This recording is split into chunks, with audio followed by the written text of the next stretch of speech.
understanding, which is that if you lie against each other, it's not going to be good for your relationship, and so on and so forth. Now, this is something that we as humans, we understand intuitively, this moral compass that we have.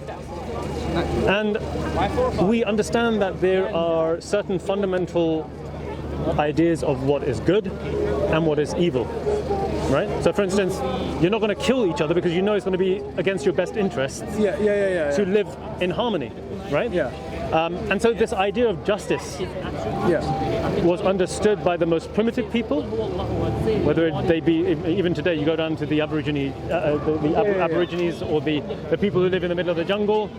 They live it's inherent. It's an understanding that we all share, and from that we can build upon that, as we have done, to live in societies that are incredibly complicated. We have laws in place, and anyone that goes against those laws, we know there's a certain level of punishment, and usually the punishment is commensurate to the crime that's committed. So the worse the crime, the worse the punishment. Thank you very much. Thank you. Yeah, so the worse the crime, the worse the punishment is. And the better you are in society, the more you adhere to the laws of the society, the more society and people, they give you that due respect. And this is all from an inherent concept of justice. Now, from an Islamic perspective, justice is defined as putting everything in its rightful place. That means that if you try and place something in its not in the right place, you try and shove it in there, it's going to lead to injustice, right? If I try and, for instance, encroach upon your personal ideas of what is good and bad, I'm going to be committing injustice against you, and vice versa. So we need boundaries, of course. So this idea of what is fundamentally good and what is fundamentally evil is something that should transcend us. It transcends the human race. You're saying it's an inherent morally inherent position. So the question then arises, where does this come from? It's the same source that brought the universe into existence. So the universe coming into existence, there's two choices. Either the universe has always been here, or it had a beginning. And now we know that we're not living in the 19th century, we're living in the 21st century. We know that the majority position is, with quite strong evidences, that the universe had a beginning. Right? So then the question then arises, well, if the universe had a beginning, what brought the universe into existence? Of course. Either it brought itself into existence, or there was something outside of the universe that brought it into existence. Now, if the universe began to exist and at one point it was non-existent, it can't depend upon itself to bring itself into existence. Yes? I mean, the scientific theory is not inherently incompatible with Islam. I think it's a misconception. Because it exists within that framework already. Well, the framework is always... It's already provided from us. So the framework of science is established upon these five senses that we have, i.e. that it's a naturalistic approach. And naturalism can only take us so far. It goes back to the beginning of nature itself, if you want to describe it as such. So the question still remains, the universe came into existence, the universe either brought itself into existence, or there must be something outside of the universe that brought it into existence. Now, we know intuitively that the universe that has a beginning, there's no way that it could have brought itself into existence. So therefore, the thing that brought it into existence must be outside of the universe. But there's a second problem. The second problem is as follows. That thing that brought the universe into existence, does it require to have a beginning? If we answer yes, then the same problems that bedevil the universe bedevil that thing that brought the universe into existence, logically speaking. So we can't therefore have something that brought something into existence, that brought something into existence, that brought something into existence. So it has to be some inherent force. It leads to what's known as an infinite regress. And therefore, there has to be a break in that chain. And the thing that brought everything into existence, that thing has to be eternal. If it's fundamental. Because if it's not, the same problems. Of course. It doesn't work. Exactly. Hence the reason why I take you back to the beginning the verse that I gave you at the very very beginning, أَفِي اللَّهِ شَكٌّ? Is there any doubt in the originator of the heavens and the earth? There can't be. There can't be. There can't be. So then the question arises, well, who is this being? What is this entity that brought the universe into existence? From that, our scholars have said that there are certain fundamental attributes that this thing that brought the universe into existence must have. And that those attributes, they don't require revelation per se. They can be known just like we know intuitively, like I mentioned, those certain fundamental laws of justice that determine what is fundamentally good and what is fundamentally evil. We know that the universe is governed by certain laws, right? These laws are based upon what's known as the law of causality, where things are brought into effect. It's a deterministic worldview, right? This determinism tells us that things can't just pop into existence by themselves. Of course. And so it takes us back to the thing that brought this universe into existence is the cause of the universe, and it has to have certain. We say before, it has to be fundamental and it has to be inherent because it was the properties it inherits from. And the properties have to have a certain level, I would say. A certain quality. So in other words, if this thing brought the universe into existence, we know that this thing must have volition, because the universe came into existence at some point, and this entity brought the universe into existence at some point. So it has to have volition, a will, to decide to bring it into existence. Number two, this thing has to have a certain level of power. It says that it has to be omnipotent by definition. Omnipotent. If you want to call it omnipotent, you can call it omnipotent. It has to have a certain level of knowledge, because it implanted within the universe the means by which it sustains itself. Although we don't believe that, but let's just go with that. It sustains itself and progresses from a point of chaos to a point of harmony. So it has power. It has to have a certain level of wisdom. Now, wisdom in Islam is defined as, again, putting things in their rightful place. So, for instance, we know that the scientists tell us that the universe has those 5 fundamental constants: weak, strong, gravity, electromagnetism, and so on and so forth. Right? And without those, had these been just slightly out of tune, we're told that the universe either would remain inert, or it wouldn't start off at all. But we know the universe has. So the one that brought the universe into existence, it has the qualities of a being that is alive. It is alive. And so we can extrapolate from that and say, well, if we as human beings, and this is what's known as an a fortiori argument, Qiyas al-Awla in Arabic. A fortiori argument has it that you and I, who are limited in our attributes, in our abilities, we know that when we choose to do things, there's usually a purpose behind what we choose to do. You know, you decided to come here to the park, you decided to stand there and talk to me, etc. There's a wisdom behind that. There's a reason, there's a telos. Now, if that's true for us, and we know that the more perfect an individual is in his or her attributes, the more that person is praised as sort of being closer to actualizing those attributes in perfection, of course. towards perfection, right? And that person is given sort of their due diligence, if you will. You know, a judge, for instance, a judge is considered. It's a societal respect. Societal respect is placed in that position because they have reached a certain level of perfection in regards to the attributes. Now, if that's true for us, how about the one that brought the universe into existence? It's an esteem for that individual, if you can call Precisely. it. Not that you can, but Precisely. So the being that brought the universe into existence must have brought the universe into existence for a purpose and a reason. And that purpose is very, very clear in the Quran. God says in the Quran, by the way, if you don't know about the Quran, if your Muslim friend hasn't told you this, the Quran, we believe, are the very words of God. Unlike the other religions who claim that they've been inspired of a human being was inspired and they wrote it in their own language, we say no. The Quran, the direct word of God.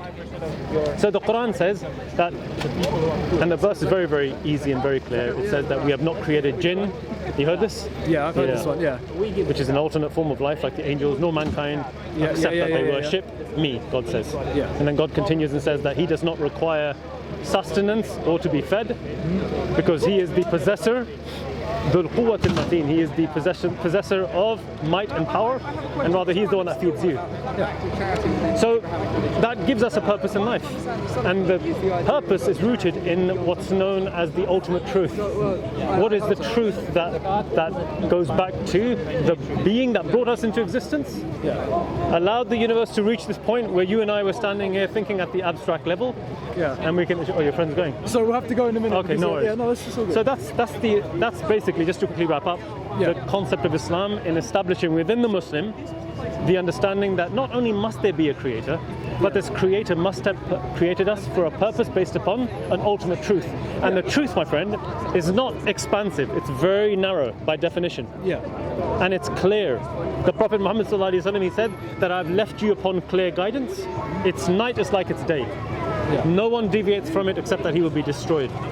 Meaning if you move away from the truth, what are you going to follow other than falsehood? Right? فَمَاذَا بَعْدَ الْحَقِّ إِلَى الضَّلَالَةِ. What is after truth except falsehood, says God. It's a fallacy in of itself. Yes, exactly. So that's the message of Islam. I wish I could speak to you a bit longer. No, of course. Well, it's been an absolute pleasure. Thank you, my friend, for your time. Have the best day. What's your name? My name's Harry. Harry? Yeah, cool. It's good to meet you. Hamza, nice to meet you. I'll let you go. No, all good. Okay. What's your channel? Oh, I don't know. I've just had these plugged on me, and that's that. You know what I mean? But I would say this, Harry. Be sincere in your approach, because we believe. Of course, you have to be sincere. Otherwise, there's no point in even trying. Exactly. We want to live the best version of ourselves. Yeah. And if that means we come across the truth, we should accept the truth there and then. That's what Islam. That's what Muslim means. The one who submits his will willingly and lovingly to the will of God.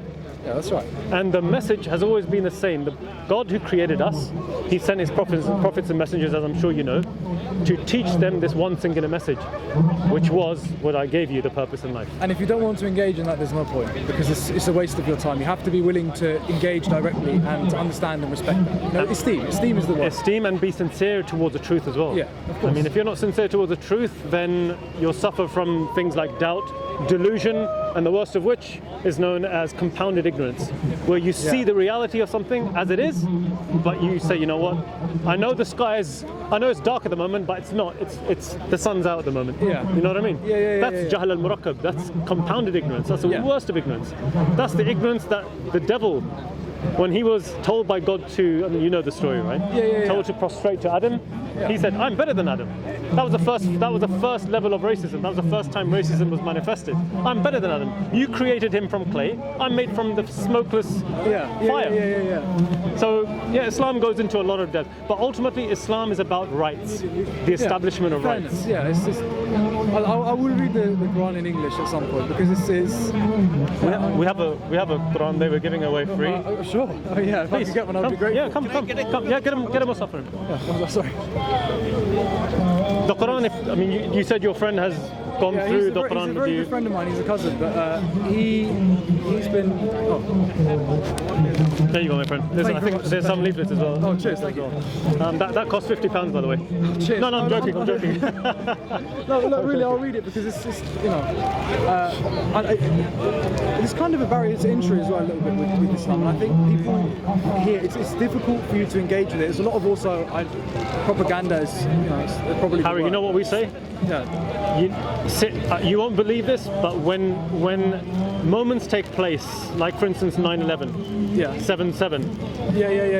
When these took to capitalize, Not only that, these people, we say Alhamdulillah, because what happens when these things take place? People go and look into the Quran themselves to find out, is this what Islam is really about? Is Islam about killing people and maiming people and being rude and grooming and all this rubbish? And what happens is an abuse of the name of Islam. But not only that, these people, they actually come to us to give their shahada. You won't believe the number of anecdotal evidence we have of people coming to mosques who Muslims have never approached, and they said, you know what, we wanted to find out the truth. This makes sense to us. We want to become a Muslim. Of course. So we say we don't have a problem with that. Our Prophet Muhammad ﷺ, he said that there will come a time that there will not be a house except that Islam will have entered it. And it feels like it's happening now, because we have the internet, everyone can globally, it's a global community now, and people... There will always be people too ignorant to engage with it. So it's, you have to... We try and be, me and my friend, we try and be as sincere as possible, because it's the only way we can learn about it, and it's always an interesting discourse. And in the end, Islam is about the consistency of the message as well. Yeah. So all the prophets and messengers, they brought the purpose of life, like I mentioned to you, and it's rooted in truth that is clear and distinct. Yeah. It isn't obscure. You don't need a PhD to understand who God is. You know what I mean? One of our scholars said that the Quran came with such simple language that even the dim-witted amongst mankind will be able to understand it. Yeah. Let alone the people who have become philosophers and scholars and who understand God at a deep level. But the concept of God should be clear and obvious. Right? Not this idea that God is a mystery. We don't say God is a mystery. No, it's not. Our concept of God is rooted in chapter 12 of the 112 of the Quran. You'll read it. It's called Al-Ikhlas, the purity or the purifier. Yeah. And the verse is so simple. Say He is Allah, the one and only. Yeah. Say He is Allah as-Samad. He's the self-subsisting, the one who requires nothing. Yeah. He begets not, nor is He begotten. And as a result of all those three principles, there's nothing like unto Him. Of course. He's unique. Yeah. That's God. Very simple. And because He's God, in one sense it is very simple. and we owe Him a certain level of gratitude. Just like when, for instance, when you go home and you meet your mother and father and they brought you a present, instinctually all of us know we owe them something, even if it be a word of respect and of thanks. Of course. But what about the Creator who gave us the means of being able to breathe as we're doing right now? Many of us, we look over these very, very clear blessings. There's a verse in the Quran called Ar-Rahman, the most merciful. In the Quran, in that verse, in that chapter, God constantly repeats the clause, then which of the blessings of your Lord will you then deny? He says, He gives you this, He gives you that. Then which of the blessings of your Lord will you then deny? So the Quran is all about engaging the heart and the mind of the human being. It's constantly saying, أَفَلَا يَتَدَبَّرُونَ? Will they then not think deeply? And it's not shallow thinking. No, of course. But, I mean, your friends. No, it's fine. Look, it's been a wonderful discussion. No I'm extremely grateful. No, you're very welcome. Have a good day. And you too. All the best, okay? Take care. Cheers, mate. Bye-bye.